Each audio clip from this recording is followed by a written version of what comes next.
I was Linsey Wheeler, a lawyer. I went to meet a client, Devon, late at night to discuss a contract, but I soon realized it was a terrible mistake. Miss Wheeler, let's have another drink. No. I'm feeling a bit strange. Something was wrong with my body. A burning heat spread through me. Devon smirked, revealing his true colors. Stop pretending. You know what I want. Fear gripped me. I had to escape and used the last of my strength to rush out of the private room. The drug was kicking in. My body was on fire, feeling like I could collapse at any moment. Just when I was about to lose all hope, I ran into a hard chest around the corner. Please, please help me. My consciousness was fading fast. You brought this upon yourself. The next moment, I felt myself being lifted and then pinned down against a soft mattress. He leaned down and kissed me, and I lost all control. I woke up at dawn, sore all over. The bed was empty except for me. I saw the hickeys on my body. It hadn't been a dream. How much do you want? A cold voice came from beside the bed. The man I had a one-night chance with last night turned out to be my husband, Bryson Higgins? Don't you recognize me? Should I recognize a party animal who drunkenly throws herself at the first stranger she meets? If I hadn't accidentally saved Bryson's grandmother, I wouldn't have married him. The entire Higgins family regarded this marriage as a disgrace. On my wedding day, no one came, and the groom, Bryson, even fled the wedding on the spot. It's not what you think. Take the money and leave. Forget about last night. I didn't explain to him who I was. I just smiled bitterly and picked up the check. As I headed to the shower, I couldn't help but think how ironic this was. I slept with my own husband, and he had no clue I was his wife. When I came out of the bathroom, my phone was ringing. It was a former client, Asher Harper. Linsey, a good friend of mine has a shipment embargoed by customs. You're the expert in this field, so I thought of you. Rest assured, this is definitely a large order. No problem. I'll take care of it. My parents passed away early, leaving me with a substantial debt. This case held absolute appeal for me in terms of financial value. I didn't want to have anything to do with this nominal husband, and my instinct was to leave. But if I could secure a partnership with the Higgins Group, it would be a major step forward in my career. So I sat down across from Bryson, without any awkwardness. Hello, it's great to see you again, Mr. Higgins. Didn't I tell you to take the money and leave? Are you just continuing your harassment in a different way? I'm afraid you've misunderstood. I'm here to meet a prospective client. You just climbed out of one client's bed, and now you're already hunting for the next? I'm a lawyer! I'm here to take on your customs case! He thought I was the kind of lawyer who slept with clients to get cases. Let me introduce myself again. I'm Linsey Wheeler. I've handled similar economic disputes and international trade cases. I am confident that I can win this for the Higgins Group. You're quite confident. Your lawyers looked at the wrong angle and hit a dead end. You need a fresh perspective. You look quite professional and rigorous. Pleasure working with you. No need. I'm only choosing you because Asher recommended you. I've already prepared myself for a complete defeat. You are really arrogant. If your legal team could handle it, Asher wouldn't have had to bring me in. Just wait and see. A few days later, the customs seizure case went to trial.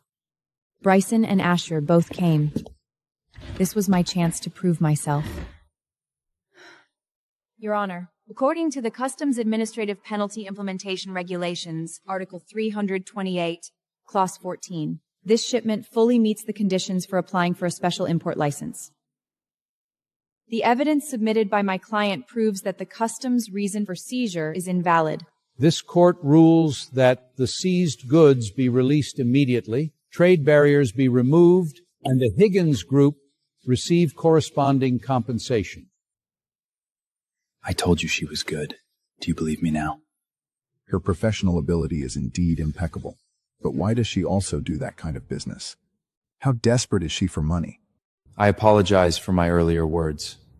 The Higgins Group needs talent like you. Join us as legal counsel. The salary won't be less than what you get from those sleazy clients. You won't need to look for another client anymore. His words were laced with barbs, implying I relied on inappropriate personal connections to land clients. But I held my tongue. This job was everything to me. Besides, I didn't feel like explaining it. Looking forward to working with you. The moment our hands touched, I felt Bryson's fingers pause slightly. He frowned, as if savoring some familiar sensation. I quickly pulled my hand back, my heart pounding fast. Have we met before? No. Mr. Higgins, if there's nothing else, I'll be going. I didn't dare stay another second. The corridor was dimly lit, and I just wanted to get out of this place as quickly as possible. I hadn't taken a few steps when a hand suddenly reached out from the side and dragged me into a corner. It was Devin. Miss Wheeler, we meet again. Let go of me! Help! Keep screaming for all I care. This bar is my turf. Even if you scream your lungs out, no one is coming to save you. His face leaned closer, his alcoholic breath making me want to vomit it. I am married to Bryson Higgins. Touch me, and he will make you pay! Bryson Higgins? Stop lying. Someone of his caliber wouldn't even spare a glance at a woman like you. His other hand began to reach for my chest. She's telling the truth. Mr. Higgins! Get lost. Don't ever show up again. Devin was so scared he went limp, then scrambled away. Only Bryson and I were left in the corridor, his gaze complex. You said I'm your husband? My mind went blank. I had blurted it out to save myself. Had I just exposed everything? No, I had to cover it up. I made that up. I was scared and said it to protect myself. You and I are just a one-night stand. There's no way we're married. What exactly was she hiding from me? Did she know who I was and deliberately get close to me? That would be for the best. He turned and left. I let out a long breath, relieved that my identity was still safe. Who the hell is that woman? She said she was lying to Devin, but her eyes told me it wasn't that simple. Mike, look into Linsey Wheeler. I want to know who she really is. Also, find out if she's strapped for cash. Why would a top lawyer do that kind of business? Yes, Mr. Higgins. If she really is deliberately getting close to me, I won't let her succeed. Back home, I lay on my bed, lost in thought.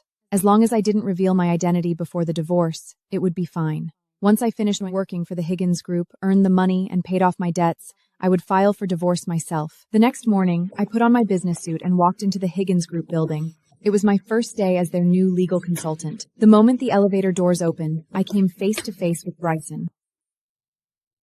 Good morning, Mr. Higgins. Do your job well. Don't even think about any funny business. I swallowed the humiliation and clenched my fists. It was fine. I was here to work, not to be Mrs. Higgins. I was taken to the legal department. The department head, Eunice Sutton, was a shareholder's daughter, and rumor had it she'd been in love with Bryson for years. The way she looked at me was like I was an intruder. The new girl? I'm Eunice Sutton, the head of the legal department. You can come to me with any questions. I'm Linsey Wheeler. I look forward to working with you. Show her to her office. Irene was a friendly girl. As she led me to my office, she whispered to me, "You'd better be careful. Yuna is not someone to mess with." Before I could answer, Yanis barged in with a stack of files. "This is the building materials case. The other side won't take our calls. If you can't finish it, get out." I took the case and found out that the person in charge would be at a certain restaurant tonight. I changed into casual clothes and went to the restaurant to confront him. Just as I was about to approach him, a hand grabbed my arm. Linsey? What are you doing here? It was Felix Payne, my childhood friend. Felix was both surprised and worried to see me. He asked about my work at the Higgins Group, and I just said it was for a case. I know that guy. Need some help? I successfully arranged a meeting with him. Eunice maliciously undercut our prices and falsely accused us. I got the key information. Eunice was the real culprit behind the failed cooperation. I returned to the company. Eunice had already gone to Bryson to complain. What's going on? She couldn't handle the case, and she went to see the client without authorization. And that just made things even worse. I have a recording here. It's testimony from Larry Adelit, stating that Eunice's malicious undercutting was what caused the cooperation to break down. After listening to the recording, Bryson's face darkened. I've learned about this matter. I'll handle it later. You go out first. The office was left with just the two of us. My heart was pounding wildly. Why did you lie to me? What? Did you come to the Higgins Group for some other purpose? He wasn't asking about my identity. For my career development. What other reason would I have, Mr. Higgins? He leaned in, the distance unnervingly close. I nervously stepped back and bumped into the desk. Watch out. He reached out and steadied me by the waist. Bryson, I'm back! It was Kathy, Bryson's ex-girlfriend. 3 years ago, Bryson's mother had used money to force her to leave the country. Now she returned. Am I interrupting something? Why are you here? I'm back. Let's start over. I took the chance to exit the office. The door closed, and still, Bryson said nothing. I stood outside the door, my heart feeling heavy. I just wanted to work hard and earn my due compensation. I had no interest in getting involved in their affairs. News of Kathy's return spread throughout the company, and Eunice became even more hostile towards me. Oh, sorry, I didn't see you there. Squirting coffee spilled on my hand, but Eunice only pushed further. What, not happy about it? You think cozying up to Bryson will let you get one over on me? If you keep acting this way, I'll report your other mistakes in the case to Bryson. You bitch! I turned and left with my coffee, thinking that fighting back actually felt good. The Higgins Group and the Swain Group had a collaboration project that required a business trip to Chelsea. For this business trip, Linsey will come with me. Let me come with you. We used to travel for work together, remember? No, Linsey is more suited for this project. I noticed the resentment in her eyes. After work, I saw Kathy and Eunice talking in a corner. They spotted me and immediately split up. I felt a sense of unease, not knowing that I had already become a target. Back home, I packed my suitcase. My phone buzzed with a message from Bryson. See you at the airport tomorrow, 7 a.m. I stared at the screen, my heart inexplicably racing. For this business trip, it would be just him and me. I met Bryson at the airport. The two of us were going on the business trip alone. We arrived in Chelsea and had a dinner meeting that night with a partner, Perry Dixon. Perry was a lecherous middle-aged man who kept toasting me. Bryson blocked the drinks for me. She can't drink. I never expected that someone who had abandoned his wife at a wedding could be so gentlemanly towards other women. Mr. Higgins, you really know how to take care of the ladies. While Bryson was on the phone, Perry poured me a glass of wine. What's going on? It's so hot. As my consciousness faded, Perry's men dragged me into a hotel room. My despair, I heard someone kick the door open. Let her go! Bryson knocked out Perry's men and lifted my burning body into his arms. He grinned his teeth as he looked at me. So hot. Please help me. Bryson carried me into his hotel room and laid me on the bed. I unbuttoned my collar, and his gaze fell on the area below my collarbone. There was a small red mole there. He suddenly froze. Who are you? Why do you have the same mo as my wife? And I always have this inexplicable sense of familiarity with you. He cupped my face. My consciousness was hazy, and I only mumbled about the heat. Linsey, answer me. I only felt one thing. Heat. Burning heat. Forget it. He didn't press further. Instead, he carried me into the bathroom. You didn't touch me? No. He turned around and stared at me. You have a mold under your collarbone. Were you born with it? My heart nearly stopped. He noticed. Yes. I was born with it. My wife has one too. I knew Bryson had never seen his wife, only knew some of my physical asterisks. Don't tell me this is a coincidence. The renegade admitted everything would be over. I found out what your wife looks like, and I deliberately got a matching one. I want to be your wife. What did you say? I like you. So I found out what your wife looks like and got a tattoo of the same mole. I thought maybe someday you might take a liking to me. You want to be Mrs. Higgins that badly? I don't even want my own wife, let alone a scheming woman like you. Do your job well. Stop dreaming. He slammed the door and left. I collapsed to the floor, exhaling. Tears somehow fell from my eyes. I didn't sleep well all night. I felt that Bryson's gaze toward me had changed. At the contract signing the next day, Perry, feeling guilty about what he had done last night, offered us an extra 2%. Mr. Higgins, as a gesture of good faith, we're willing to concede another 2%. I calmly reviewed the contract, page by page, word by word. Then, I found a problem. Wait, there's a problem with this clause. What problem? You hit a trap clause in the appendix. Once triggered, the Higgins Group will receive no benefits at all.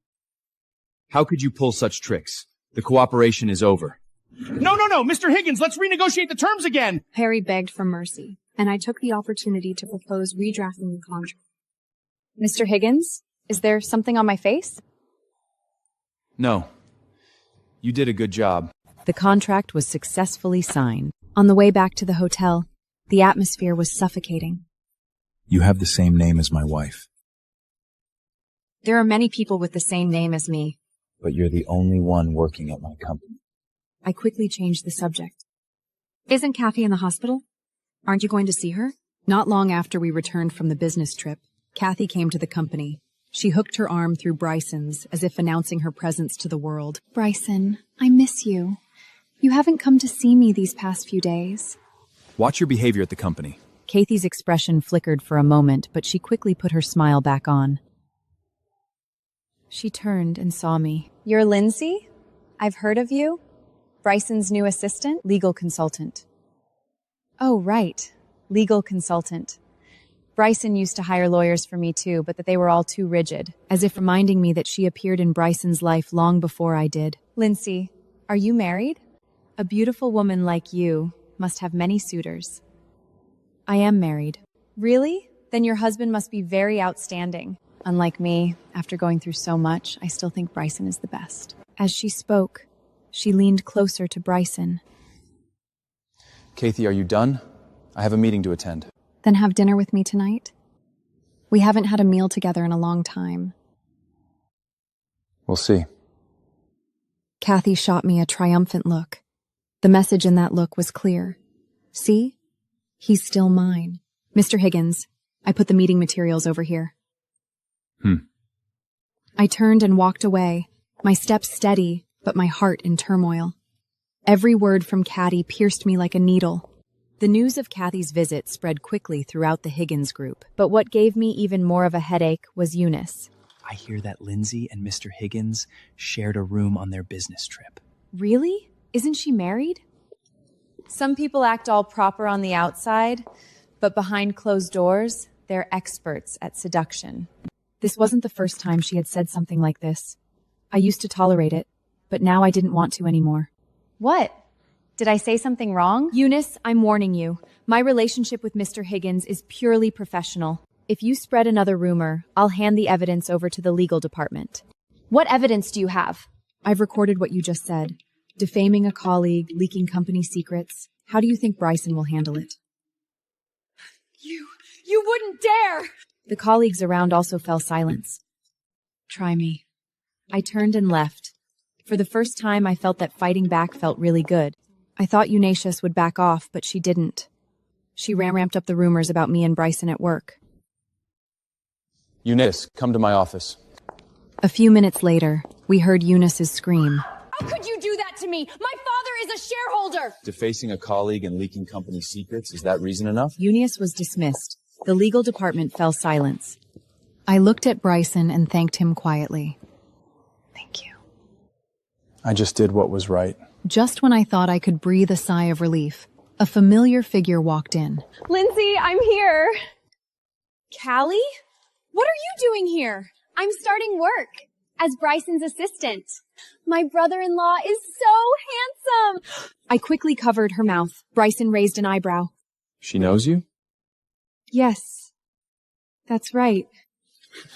Bryson, she is Callie. I'm her cousin.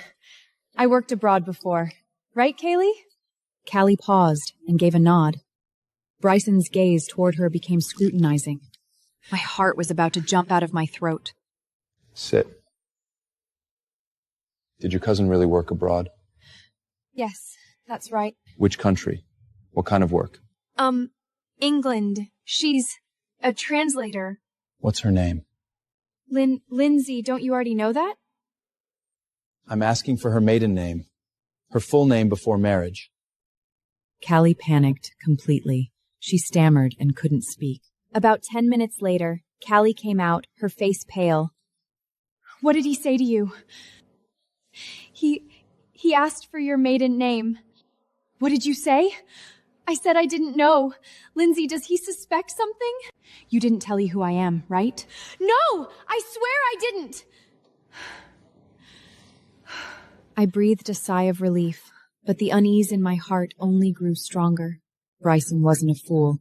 He would find out the truth sooner or later. I thought the hardest to deal with were Eunice and Kathy, but I was wrong.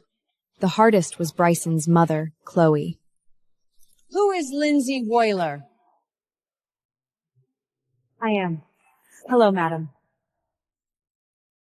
So it's you, the woman who seduces my son? Mrs. Higgins, my relationship with your son is purely professional. Professional? Do you take me for a fool? Look at you, dressed like that. You're just here to seduce men, colleagues whispered among themselves. Mrs. Higgins, please mind your words. What? Did I say something wrong? Bryson is a married man. And you, a married woman, have no shame! Mom! What are you doing? I'm helping you get rid of this shameless woman! That's enough. She's my employee and also my... Please, just go home. Chloe was driven away by her son. Bryson turned to look at me. I'm sorry. My mother... It's fine. She's right. I really am a married woman. His expression froze. I turned and walked away, not wanting him to see the tears in my eyes. After Chloe's visit, things became awkward between Bryson and me. Professional? Do you take me for a fool? He no longer sought me out as often, and I didn't go to him either. One day, he called me on the office line. Linsey, come in for a moment. I walked into his office. He sat in his chair, looking at me. Is the divorce my mother mentioned real? I was silent for a few seconds. Yes, it's true. The whole company knows about your divorce. Before Unia left, she was already preparing your divorce agreement. So? I took a deep breath, pulled a document from my bag, and placed it on his desk. I've drafted the divorce agreement for you. Take a look. If there are no issues, your wife can sign it. You've prepared this quite thoroughly. It's my job. Anyone who didn't know better might think you're the party involved. My heart sank heavily. He was testing me. Since you pay me such a high salary, isn't it normal for me to be proactive? Is that so? He put the document on the desk. I'll take another look.